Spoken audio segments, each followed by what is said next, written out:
누군가는 기독교 신앙을 가리켜서 눈물의 종교라고 부르기는 합니다.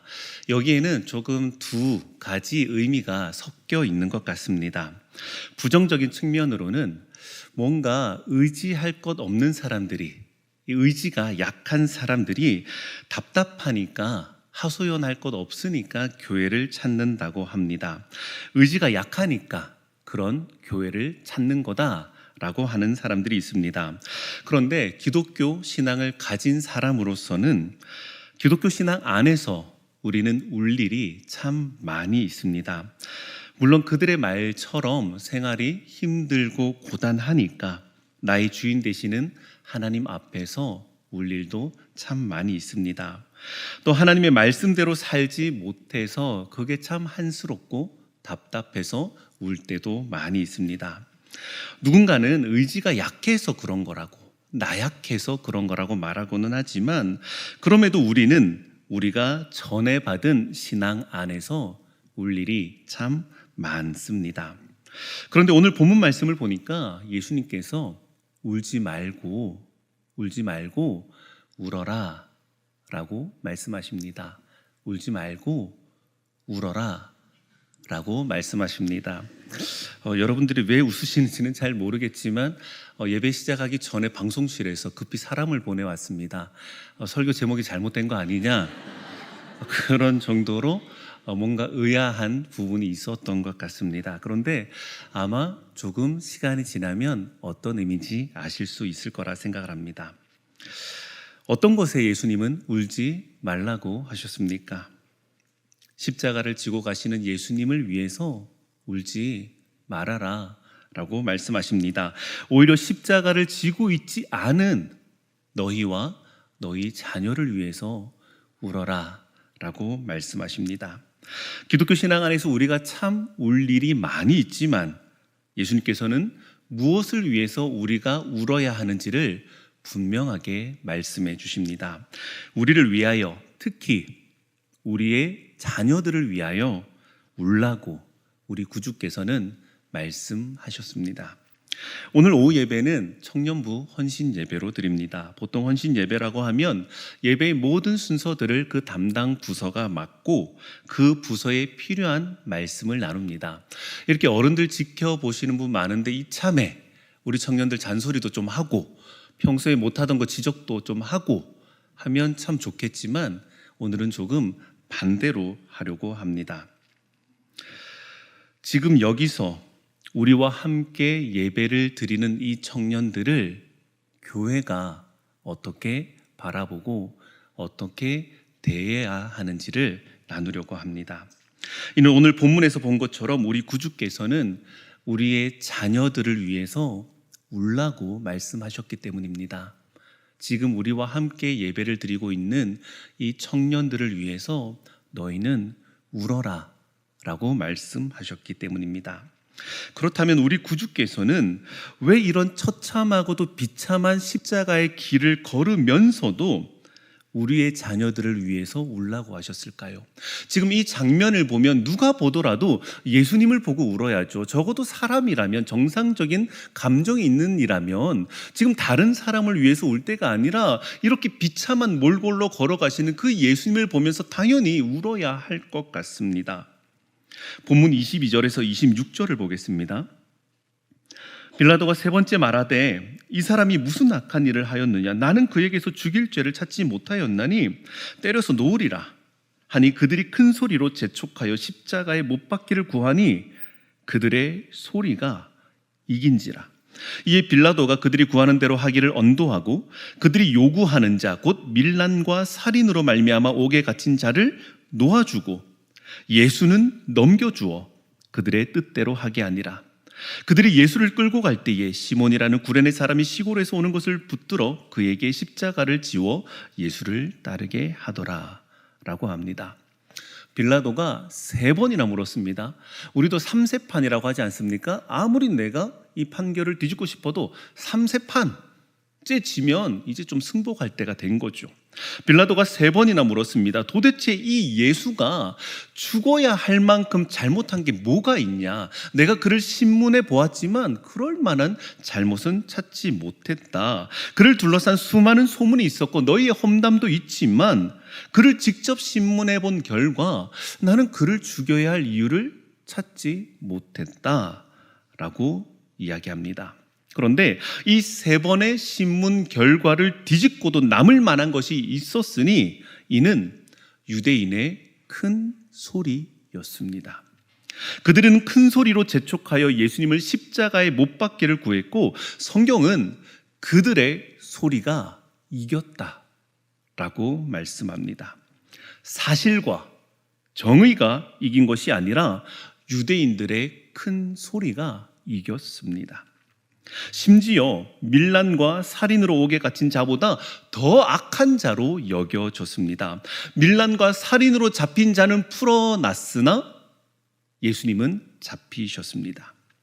또 26절에 나오는 구레네 사람 시몬 이야기 잘 아시죠? 이 이야기를 보실 때마다 여러분들은 뭐가 먼저 보이셨습니까? 시몬이 그 예수님의 십자가를 같이 들었으니 참으로 영광된 사람이었다가 먼저 보이십니까? 저는 이 구레네 사람 시몬 이야기에서는 이 사람들, 이 유대인들의 집요함마저 느껴집니다. 분명히 예수님을 끌고 갔던 사람들은 로마 군인들일 텐데 26절을 보면 단순히 그들이라고 표현해서 마치 25절에서 큰 소리로 빌라도의 신문 결과를 뒤집었던 그 유대인들이 마치 예수님을 끌고 가는 듯합니다. 아마도 육신이 지쳐서 더 이상 십자가를 질 수 없는 예수님을 재촉이라도 하듯이 구레네 사람 시몬에게 십자가를 대신 지게 했습니다. 그 연약하신 예수님 십자가를 지고 가시면 시간이 한참 걸리겠죠. 가다가 쓰러지고 할 테니까요. 그 시간마저도 허락해 주지 않았던 겁니다. 구레네 사람 시몬에게 대신 지게 함으로써 예수님은 고난의 길을 조금도 쉬지 못하고 걸어가셔야만 했습니다. 예수님이 걸어가야 할 길을 조금이라도 지체하지 않겠다는 그들의 집요함이 느껴집니다. 다시 말해 큰 소리로 빌라도의 신문을 뒤집어 버렸던 이들이 예수님을 밀란과 살인보다도 더 악한 죄를 지은 사람으로 만들어 버렸고 심지어 조금도 지체하지 않고 예수님을 죽이려고 했습니다. 이런 예수님을 위해서 울지 않으면 도대체 누구를 위해서 울어야 합니까? 이런 예수님을 위해서 울지 않고 도대체 누구를 위해서 우리가 울 수 있겠습니까? 만약에 예수님이 평소에 지독히도 자신만 알았던 사람이라면 저런 최후를 맞이할 수도 있겠죠. 본인이 평소에 저렇게 살았으니 그래 저런 최후가 어울리기는 한다라고 할 수 있겠습니다. 그런데 예수님이 어떤 분이셨습니까? 그분이 하나님의 아들이라는 것은 차치하고서라도 그분이 하신 일만 보더라도 그런 최후는 마땅하지 않습니다. 누구라도 예수님을 보면서 울어야만 합니다. 어떻게 저분이 저런 대우를 받는가? 누구라도 울어야만 합니다. 그런데 정작 예수님은 말씀하십니다. 예루살렘의 딸들아, 나를 위해 울지 말고 너희와 너희의 자녀들을 위하여 울어라 라고 말씀하십니다. 본문 27절에서 31절 말씀을 보겠습니다. 제가 읽겠습니다. 또 백성과 및 그를 위하여 가슴을 치며 슬피 우는 여자의 큰 무리가 따라오는지라. 예수께서 돌이켜 그들을 향하여 이르시되 예루살렘의 딸들아, 나를 위하여 울지 말고 너희와 너희 자녀를 위하여 울라. 보라, 날이 이르면 사람이 말하기를 잉태하지 못하는 이와 해산하지 못한 배와 먹이지 못한 젖이 복이 있다 하리라. 그때 사람이 산들을 대하여 우리 위에 무너지라 하며 작은 산들을 대하여 우리를 덮으라 하리라. 푸른 나무에도 이같이 하거든 마른 나무에는 어떻게 되리요 하시니라. 우리 구주께서는 왜 우리의 자녀들을 위하여 울라고 말씀하셨습니까? 날이 이르면 애가 없는 사람이 복이 있다고 할 정도로 혹독한 날이 올 것이기 때문이었습니다. 요즘 시대에 아이를 낳지 않으려는 여러 가지 이유가 있습니다만 그 중에 하나가 무엇입니까? 사랑하는 내 아이에게 이 험한 세상, 이 악랄하기까지 한 이 세상을 굳이 보여주고 싶지 않다는 생각 때문에 아이를 낳지 않으려고 합니다.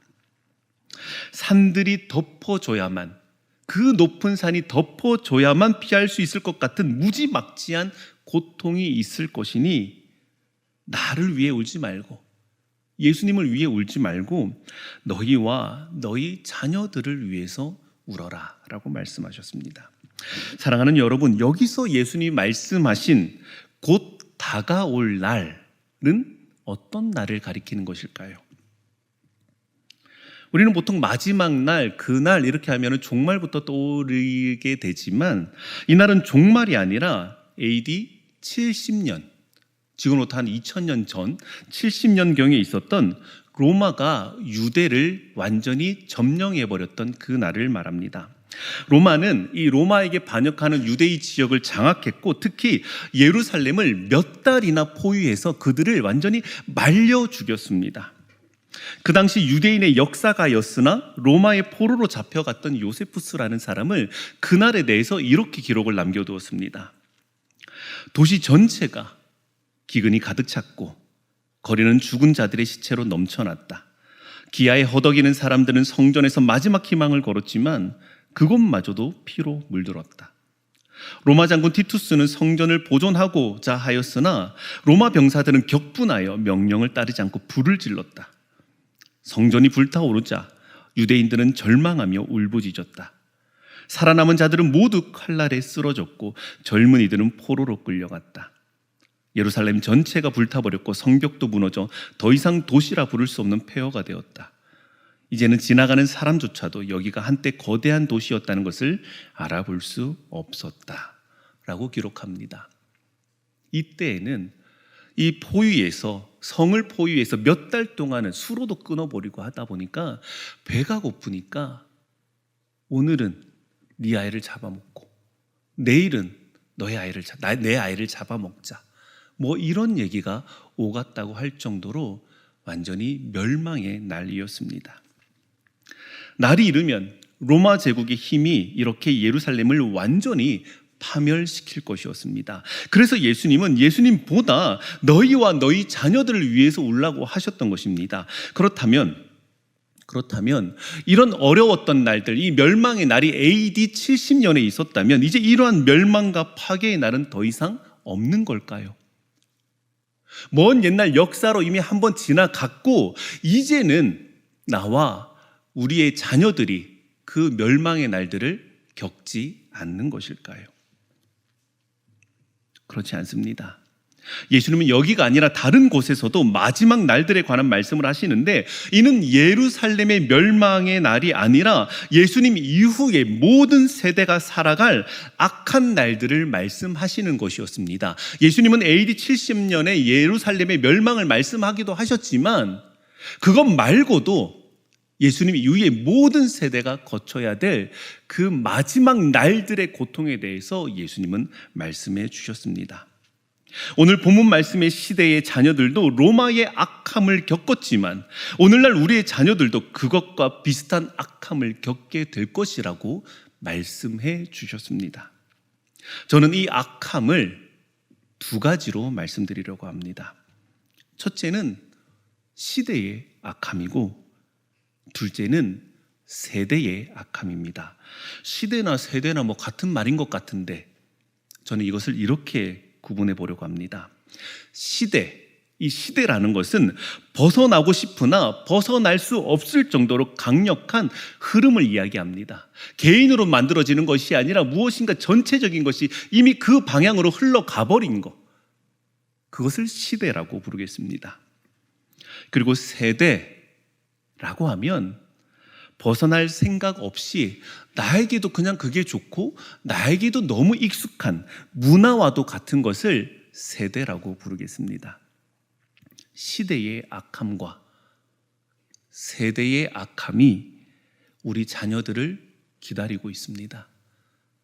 시대의 악함과 세대의 악함이 지금 우리와 함께 예배드리는 여러분의 자녀들을 기다리고 있습니다. 그래서 예수님은 울라고 말씀하셨습니다. 먼저 시대의 악함입니다. 사랑하는 여러분, 제가 질문 하나 드리겠습니다. 예수님은 이 땅에 죽으려고 오셨습니까? 아니면 죽는데도 오셨습니까? 이렇게 바로 대답해 주실 줄을 예상을 못하고 어쩌는데 감사합니다. 우리에게 익숙한 표현은 예수님은 이 땅에 죽으러 오셨다는 것이겠죠. 옳습니다. 참으로 옳은 말입니다. 그런데 그렇게만 표현하면 이 시대의 악함이 무시됩니다. 죽으려고 오신 예수님과는 달리 평온하게 아무 일 없는 시대를 생각할 수 있게 됩니다. 세상은 그냥 평온한데, 그냥 별일 없이 잘 지내는데 굳이 예수님이 오셔가지고 나 죽어야 된다고 라고 하시는 그런 예수님으로 오해할 가능성이 있습니다. 그래서 우리는 이렇게도 표현합니다. 예수님은 죽을 게 뻔한데도 이 땅에 오셨습니다. 어린아이들 흰옷 입혀 내보내면 어떻게 될지 뻔하지 않습니까? 그거 몰라서 흰옷 입히지 않거든요. 얘를 흰옷을 입히면 나갔다가 돌아왔을 때는 흰옷이 아닐 수 있다는 것을 이미 충분히 알고 있습니다. 그것처럼 의로우신 예수님이 이 땅에 오시면 어떻게 될지는 뻔합니다. 누가복음 20장 13절에서 15절은 이렇게 말씀합니다. 포도원 주인이 이르되 어찌할까? 내 사랑하는 아들을 보내리니 그들이 혹 그는 존대하리라 하였더니 농부들이 그를 보고 서로 의논하여 이르되 이는 상속자니 죽이고 그 유산을 우리의 것으로 만들자 하고 포도원 밖에 내쫓아 죽였느니라. 그런즉 포도원 주인이 이 사람들을 어떻게 하겠느냐라고 합니다. 상속자를 죽인들 유산이 어떻게 그 사람들께 됩니까? 죽이고 죽인들 어떻게 유산이 그들의 것이 되겠습니까? 그런데 어리석게도 그 일을 자행합니다. 예수님이 이 땅에 오시면 어떨지는 뻔합니다. 죽으실 게 뻔합니다. 그런데도 이 땅에 오셨습니다. 시대가 하나님의 아들을 미워하기 때문에 어떻게 될지 뻔한데도 예수님은 이 땅에 오셨습니다. 결국 이 시대의 악함은 예수님을 십자가에 못 박아 죽였습니다. 아까 보셨던 것처럼 신문의 결과를 뒤집어 엎는 큰 소리와 악인과 맞바꾸는 큰 소리와 죽음의 길을 재촉하는 큰 소리로 예수님을 죽였습니다. 그런데 앞서 본문에서 우리 구주께서 뭐라고 말씀하셨습니까? 본문 31절을 다시 한번 보겠습니다. 푸른 나무에도 이같이 하거든 마른 나무에는 어떻게 되리요 하시니라. 푸른 나무와 마른 나무라고 하니까 이 대조가 조금 약해지는 것 같습니다. 푸른 나무의 특징이 무엇입니까? 그 안에 생명이 있어서 수분이 있다는 것이죠. 그래서 젖은 나무라고도 번역할 수 있습니다. 젖은 나무를 태워버릴 만한 이 맹렬한 불이라면 잘 말린 마른 나무는 어떻게 되겠습니까? 아마 활활 타오를 것입니다. 의로우신 하나님의 아들도 사람들이 이렇게 하는데, 시대의 악함이 하나님의 아들마저도 이렇게 삼켜버리려고 하는데, 하물며 마른 나무는 어떻겠느냐? 하물며 너희의 자녀들은 어떻겠느냐라고 말씀하십니다. 누가복음 21장 33절에서 36절은 이렇게 말씀합니다. 천지는 없어지겠으나 내 말은 없어지지 아니하리라. 너희는 스스로 조심하라. 그렇지 않으면 방탕함과 술 취함과 생활의 염려로 마음이 둔하여지고 뜻밖의 그날이 덫과 같이 너희에게 임하리라. 이날은 온 지구상에 거하는 모든 사람에게 임하리라. 이러므로 너희는 장차올 이 모든 일을 능히 피하고 인자 앞에 서도록 항상 기도하며 깨어있으라 하시니라. 23장인데 제가 21장으로 이야기를 했습니다. 23장 말씀이었습니다. 여러분의 자녀들은 항상 기도하며 항상 깨어 있습니까? 방탕함과 술 취함과 생활의 염려로 마음이 둔하여지다가 결국 그날이 덫과 같이 임할 텐데 여러분의 자녀들은 항상 기도하며 깨어 있습니까? 예수님의 십자가와 그 은혜를 생각하면 마음이 먹먹해지고 눈물이 나는 여러분, 구주의 말씀을 따라 자녀들에게 일어날 일에 관해서 울어야 합니다. 예수님을 위해서 우는 것으로 신앙을 이야기하지 마시고 우리 구주의 말씀을 따라 너희의 자녀들을 위해 울라는 그 예수님의 말씀을 따라 나는 울고 있는지로 신앙을 보이셔야 합니다. 내 자녀뿐만 아니라 구미 사랑의 교회에서 함께 예배하는 지금 여러분의 눈앞에 있는 이 친구들이 살아내야 할 시대의 악함을 놓고 우리는 울어야 합니다. 그게 우리 구주의 명령이지 않습니까? 교회에서는 청년부를 비롯한 주일학교 아이들을 다음 세대라고 표현합니다. 사랑하는 여러분, 정말 여기에 있는 이 청년들이 다음 세대라고 생각하십니까? 다음입니까? 아닙니다. 절대 그렇지 않습니다. 신앙에는 다음이 없습니다. 여러분들이 겪고 경험하는 모든 신앙의 위기와 고비와 어려움들을 이 친구들도 이미 지금 겪고 있습니다. 오히려 어른들보다도 훨씬 더 예민한 마음을 가지고 있기 때문에 훨씬 더 근간을 흔들어 버릴 것 같은 어려움으로 그 시기를 보내고 있습니다. 다음이라고 하시겠습니까? 정말 다음이라고 하시겠습니까? 신앙의 세대에 다음 세대는 없습니다. 어린 사무엘이 하나님의 음성을 들었으며 복중의 세례 요한이 성령으로 기뻐했으며 어린 아이들이 주님의 품에 안겼습니다. 다음 세대라는 아주 예쁜 이름을 핑계로 저들을 위해 지금 울어야 할 일을 미루어서는 안 됩니다. 도대체 청년들을 위한 다음은 언제 옵니까? 다음이 아닙니다. 청년들도 지금입니다. 우리 교회 청년부 예배가 몇 시에 있는지 아십니까? 모르셔야 되는데 몇 시에 어디에서 모여서 예배하는지 아시죠? 청년부 목사라고 온 사람이 도대체 어떤 설교를 하고 무엇을 가르치는지 혹시 관심이 있으십니까? 방금 읽은 34절, 23장 34절의 말씀을 보면 이 시대는 이 방탕함을 자유와 여유로, 술 취함은 멋과 즐거움으로, 생활의 염려는 지혜와 성실로 포장합니다. 우리 자녀들은 그 시대를 지나고 있습니다. 뭔가 자신의 힘만으로는 이 분위기가 바뀌지 않는 그 시대의 악함을 이 청년들이 지금 지나가고 있는 중입니다.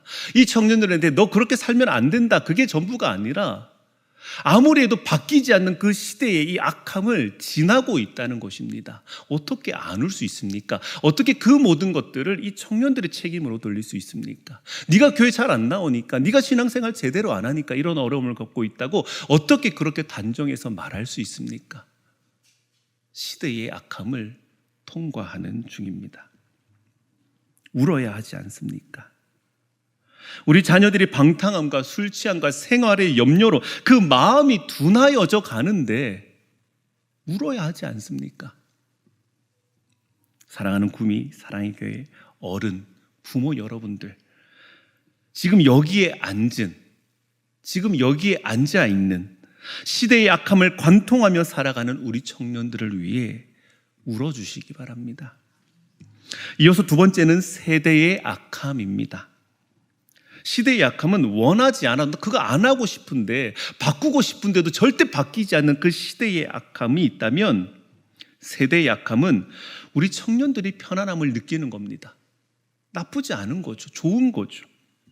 문화 같은 것입니다. 이건 역시 우리 구주께서 하신 말씀으로 이 세대의 악함에 대해서 말씀드리려고 합니다. 누가복음 18장 1절에서 8절입니다. 이렇게 말씀합니다. 예수께서 그들에게 항상 기도하고 낙심하지 말아야 할 것을 비유로 말씀하여 이르시되, 어떤 도시에 하나님을 두려워하지 않고 사람을 무시한 한 재판장이 있는데 그 도시에 한 과부가 있어 자주 그에게 가서 내 원수에 대한 나의 원한을 풀어주소서 하되, 그가 얼마 동안 듣지 아니하다가 후에 속으로 생각하되, 내가 하나님을 두려워하지 않고 사람을 무시하나 이 과부가 나를 번거롭게 하니 내가 그 원한을 풀어주리라. 그렇지 않으면 늘 와서 나를 괴롭게 하리라 하였느니라. 주께서 또 이르시되 불의한 재판장이 말한 것을 들으라. 하물며 하나님께서 그 밤낮 부르짖는 택하신 자들의 원한을 풀어주지 아니하시겠느냐? 그들에게 오래 참으시겠느냐? 내가 너희에게 이르노니 속히 그 원한을 풀어주시리라. 그러나 인자가 올 때에 세상에서 믿음을 보겠느냐 하시니라. 이 마지막 8절을 보니까 인자가 올 때라는 말씀을 보니까 아마 이건 역시도 마지막 날과 무관하지 않은 것 같습니다. 예수님께서 항상 기도하고 낙심하지 말아야 할 것을 비유로 말씀하십니다. 어떤 도시에 한 재판장이 있는데 그는 어떤 사람입니까? 하나님을 두려워하지 않고 사람을 무시하는 재판장입니다. 그런데 어느 한 과부가 자신의 억울한 사연을 계속해서 호소했나 봅니다. 처음에는 대수롭지 않게 여기던 재판장은 이 과부가 너무 귀찮게 하니까 그 원한을 풀어주려고 합니다. 이 비유를 들려주시고서는 예수님이 뭐라고 말씀하십니까? 이 얘기를 들려주시고는 예수님이 뭐라고 말씀하십니까? 불의한 재판장이 말한 것을 들으라 라고 말씀하십니다. 조금 의아한 부분이 있습니다. 차라리 이 과부의 행동을 보아라 라고 하면 뭔가 조금 더 금방 깨달을 것 같은데 오히려 이 재판장이 말한 것을 들으라 라고 말씀하십니다. 불의한 재판장이 뭐라고 했습니까? 뭐라고 말했습니까? 여기에 중요한 팁 하나가 있습니다. 대답하시기 전에 이 팁을 한번 활용해 보시기 바랍니다. 성경은 중요한 것은 2번 반복하는 경향이 있습니다. 우리처럼 형광펜을 그을 수 없으니까 중요한 것은 2번 반복해서 말합니다. 예수님은 과연 우리에게 어떤 재판장의 말을 들으라고 하신 걸까요? 재판장은 여전히 하나님을 두려워하지 않고 사람을 무시합니다. 그가 원한을 풀어준 이유가 무엇이었습니까? 정의를 위해서였습니까? 억울한 것을 해결하기 위한 것이었습니까? 아닙니다. 과부한테 괴롭힘 당하는 내가 불쌍한 거지 저 과부가 불쌍한 게 아닙니다. 저 과부의 밤낮 부르짖는 저거를 듣는 내가 참 불쌍해서 나를 구원해 준 겁니다. 누가요? 하나님을 두려워하지 않고 사람을 무시하는 재판장이 그랬습니다. 택하신 자들은 왜 밤낮 부르짖을까요? 택하신 자들은 왜 밤낮 부르짖고 있을까요? 아버지께서 밤낮 부르짖는 택하신 자들의 간구를 기도를 듣지 않으시겠느냐? 그러면 택하신 자들은 왜 밤낮 부르짖고 있습니까? 물론 자신의 원한 때문이기도 하지만 재판관은 여전히 하나님을 두려워하지 않고 사람을 무시하기 때문입니다. 밤낮 부르짖을 수밖에 없죠. 어떻게 내 원한은 풀어졌을 수 있습니다. 그러나 재판관은 여전히 바뀌지 않았습니다. 그래서 제2의 과부, 제3의 과부가 끊임없이 나오는 것을 택하신 자들은 알기 때문입니다. 왜 밤낮 부르짖겠습니까? 그런데 예수님이 뒤이어서 뭐라고 말씀하십니까? 그러나 인자가 올 때에 세상에서 믿음을 보겠느냐? 라고 말씀하십니다. 여기서의 믿음은 내 원한이 풀어지기를 밤낮 구하는 그게 아니겠죠. 또 천국 가는 그 믿음도 아니겠죠. 하나님을 두려워하지 않고 사람을 무시하는 재판장에게 여전히 고통당하는 이전에 자신과도 같았던 그 이들이 눈에 밟혀서 마음에 남아서 밤낮 부르짖는 그 믿음입니다. 여기에 우리가 우리 자녀들을 위해 울어야 할 2번째 이유가 있습니다.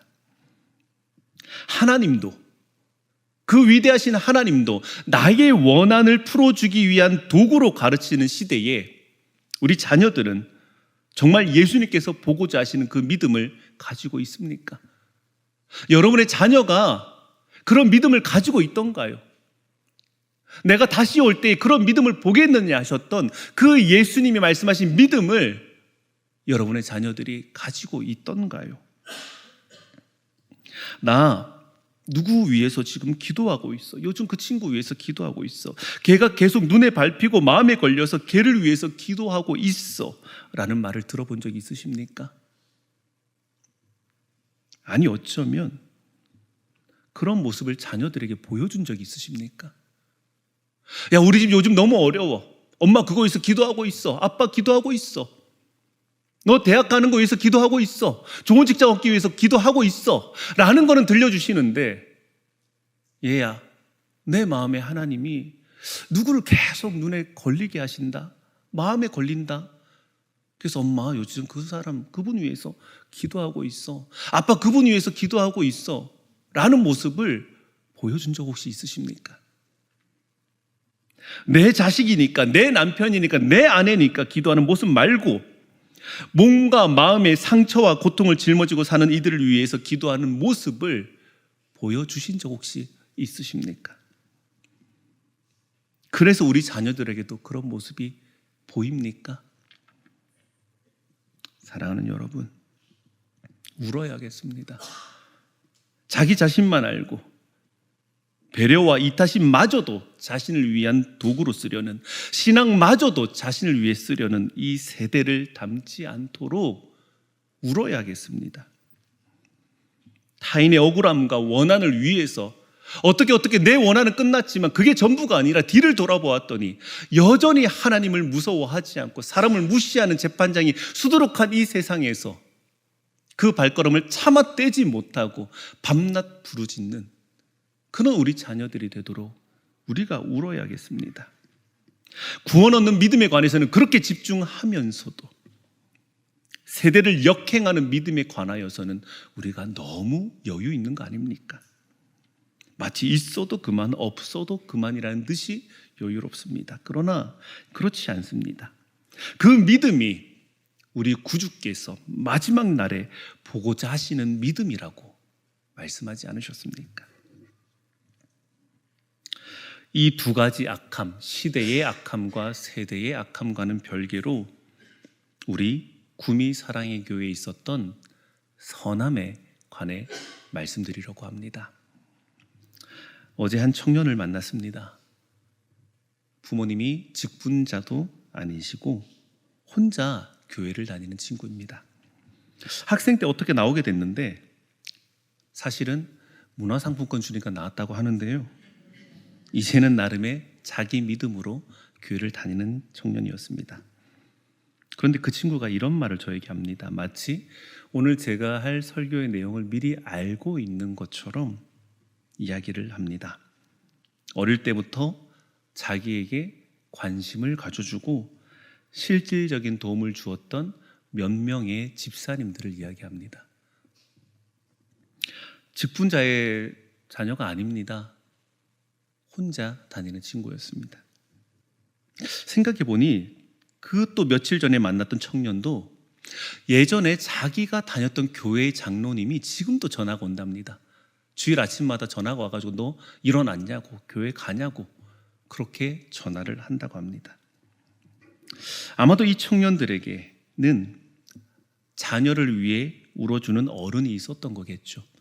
운다는 게 꼭 눈에서 이렇게 물이 떨어지는 게 아니라 우리 구주의 말씀을 따라 자녀를 위해 우는 심정을 가진 그런 어른들이 계셨던 거겠죠. 제가 누구신지는 굳이 말씀드리지 않겠습니다. 아마 여기에 계실 텐데 누구신지 말씀드리지 않겠습니다. 나중에 우리 주님 만나실 때 그때 주님께 큰 칭찬 들으시기를 바랍니다. 착하고 충성된 종아, 너가 작은 일에도 충성하였구나. 자녀를 보며 우는 마음으로 밤낮 부르짖는 기도를 찾고 있었는데 그 기도가 너의 입술에 있었다 라는 칭찬을 마구마구 받으시기를 제가 평생 응원하겠습니다. 그 기도의 행동 덕분에 그 청년이 오늘도 교회에 있습니다. 그 우는 마음의 행동 덕분에 그 청년이 꽤 많은 시간이 지났는데도 지금 이 자리에서 함께 예배를 하고 있습니다. 참으로 감사합니다. 강론을 마무리합니다. 우리 구주의 십자가를 생각하면 왜 눈물이 안 나겠습니까? 사는 게 고단하고 바쁘다 보면 그 마음들을 꽤 잊어버리기도 하지만 그래도 우리 마음에는 늘 우리 구주의 십자가에 대해서 감사와 민망함이 있죠. 예수님께서 나와 함께 하심이 감사해서 울기도 하고 또 고난 중에 소망이 되어 주시니 울기도 하고, 막막할 때 그래도 자꾸 부를 수 있는 분이 되어 주셔서 또 울기도 합니다. 그런데 우리 구주께서는 날 위해 그만 울고 날 위해 울지 말고 너희와 특히 너희의 자녀를 위해서 울라고 말씀하십니다. 우리 자신은 둘째치고 사랑하는 우리 청년들, 시대의 악함을 견뎌내고 세대의 악함을 과감히 역행할 수 있도록 울어야 합니다. 그게 곧 우리의 믿음이며 우리 구주께서 보고자 하시는 믿음입니다. 이제 그만 울고 이제라도 웁시다.